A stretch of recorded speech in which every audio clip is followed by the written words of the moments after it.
Hey guys, it's Heather here, and today I thought I'd talk to you a little bit about my thoughts and opinions on the most recent December 2015 update, now that we're a few weeks out from that.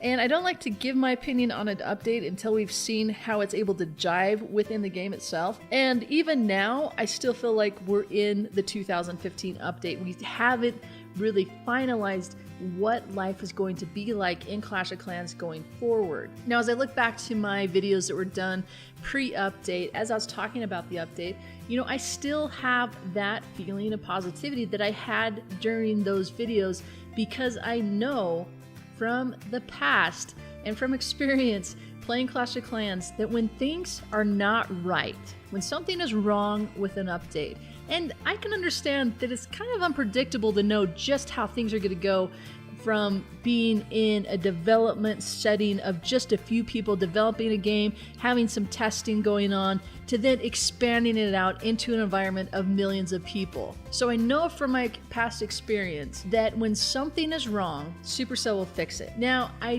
don't think having this update hit so close to their holidays was probably the best idea, and it probably wasn't intended to come out during this time. I think that there was so much going on, so much being worked through, that the update got pushed and pushed until it ended up happening in December. So I think having the update hit when it did was probably bad timing, so that if things were wrong, that they weren't on holiday, that they could start working on those. But the other thing to note about that is that when things are wrong, the last thing you want to do is start throwing hotfix after hotfix at a problem and trying to fix it that way. It's far better to be able to see how it really is playing out, see how it starts to, level itself out, and what things are really like, and what fixes really need to happen to continue to make this a great game. Now, coming from an American background, an American mindset, and an American business mindset, and working with developers, I have a completely different way of approaching things and working through things than they do at Supercell. Supercell is a revolutionary company where they have these cells of developers, like 5 or so developers, just these little pods that work on a game, and that's all they do. And they're not taking direction from some guy up above that knows nothing about the game, nothing about the development, and trying to then tell them what to do. They're the ones that are accountable for everything. And so that they create this really passionate environment where these guys are developing this game, and it's theirs. And they're the ones that get to, say the direction of the way things go. And you have multiple units of these cells at Supercell that are all working on different games. You saw at ClashCon, when Jonas got up there and was introducing Town Hall 11, he was showing everybody, including the people at Supercell hadn't even seen this yet. So when you're thinking about, the way that the company is run at Supercell, it's completely different. And to try and have expectations of this is how it should be and this is how it should work, that's fine. But then you're going to lose other aspects of that make Supercell so great, which have made this game so great to begin with. So there's positive and negatives about the situation. You have actual people, playing it and using it. It's a completely different environment than the amount of beta testing you can do yourself. So I'm really on the fence about how I think things should change at Supercell with regards to beta testing and how things are rolled out, because I just feel like in this development environment, it's really difficult to be able to fully test something for 1 million people without introducing it to 1 million people. So I don't know. I think they're doing a pretty good job.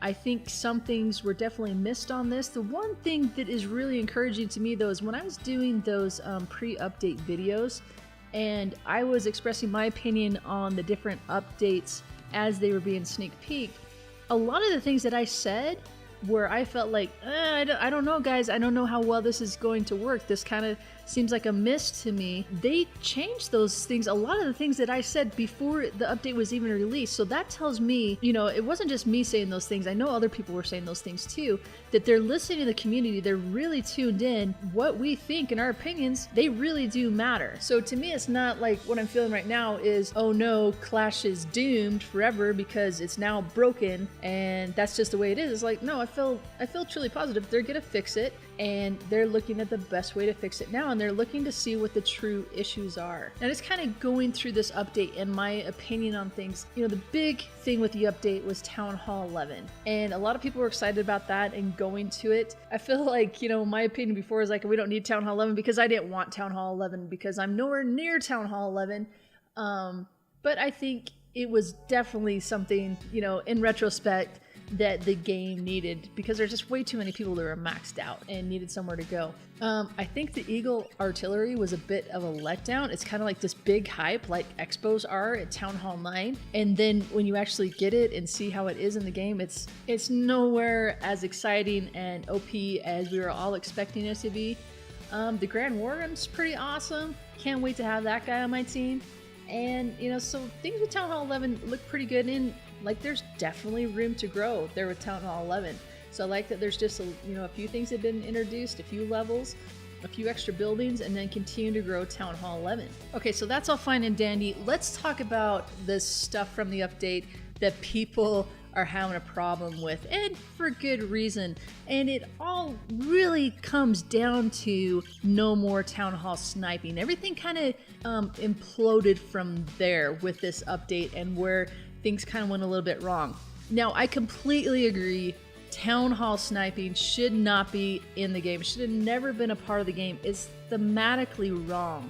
So you shouldn't be able to just stick your town hall on the outside and get a free shield.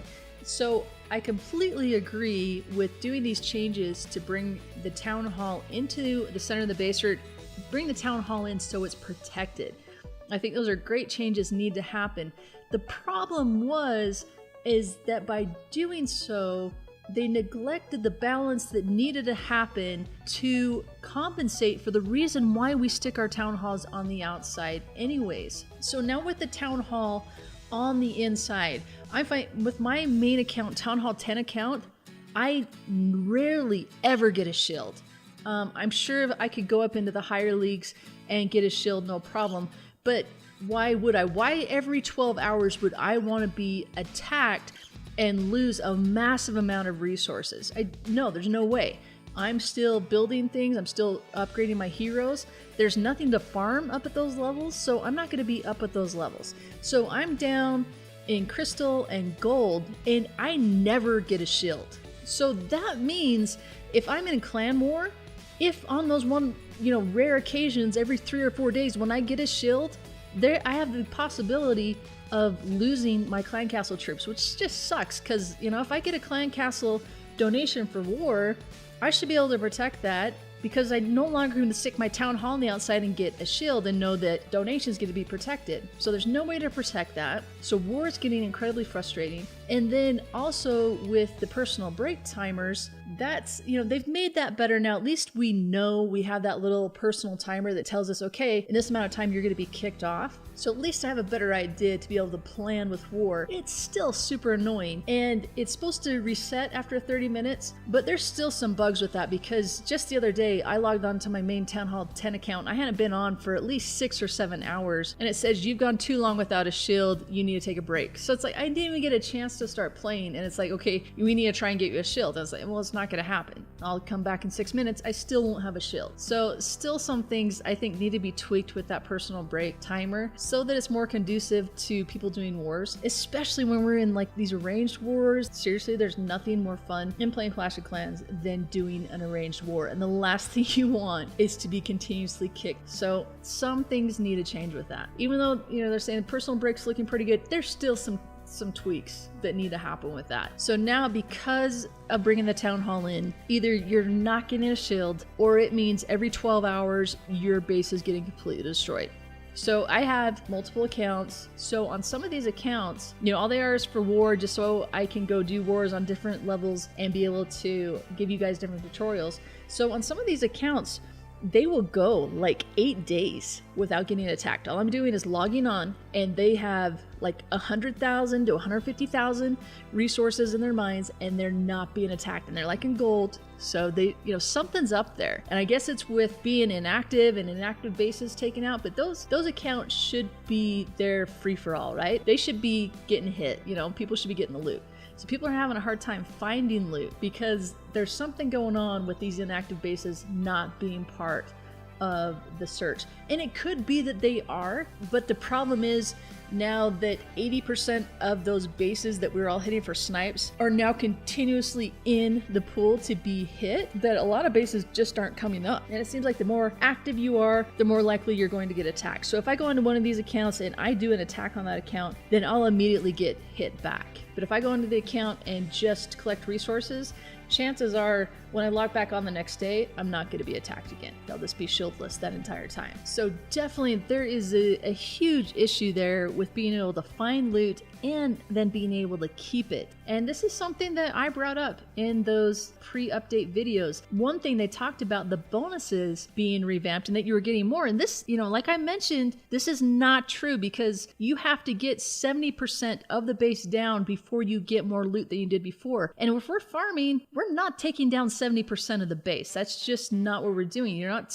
spending that amount of troops and build time to be able to go in 70% of base. So the loot bonuses are less than they were. And those loot bonuses should have been increased a lot to make up for the fact that we have to go in and take down much more of a base and use a much stronger army. So loot bonuses are off. And then something's off with regards to being able to find bases that make it worth your while, because while you're farming, if you're having to save up this amount of, if you're having to save up 8 million in resources to be able to do an upgrade, and knowing that when you get hit, you're going to be losing like 3,000 dark at a time and, a couple of thousand at least from your elixir and gold, there needs to be much more balance there. And that's something that they've talked about, that, hey, they know what's happening and they're working on it. They're going to fix it. So a couple of things there that definitely need to have something happen with them. And one for me, I think those loot bonuses on successful attacks, they need to go way up, because right now there is absolutely no point for me being in a higher league. I will spend time dropping down to bronze, even knowing that I'm going to get hit and gain about 1,000 trophies overnight, just because that's a much better area to farm in. There's no way I want to be up in masters and trying to farm. There's no benefit from a league bonus anymore. So yeah, that entire thing is broken.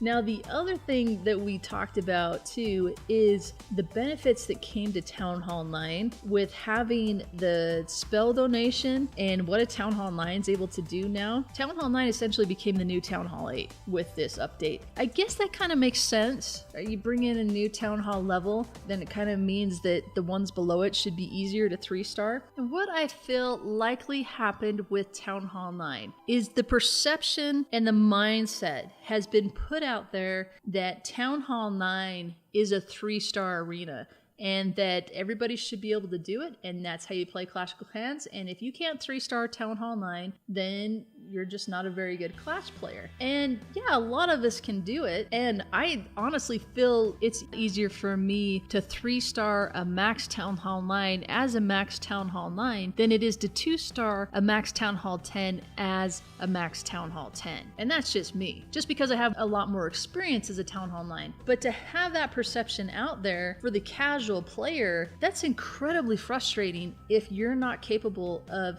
3-starring as a Town Hall 9 and you don't have hours and hours on end to map out your attack and to figure out the pathing. And I don't think Clash of Clans ever intended for people to do war at the level people do war. Honestly, I don't think there's a lot of people out there that really do it at that level. I was talking with some people in my clan, including myself, and I probably spend like a minute or two. I'd look at the base and then I just attack it. Spend a minute, look at it. Okay, that's the armor I'm gonna build. Come back, look at it for another minute. Okay, and then just go.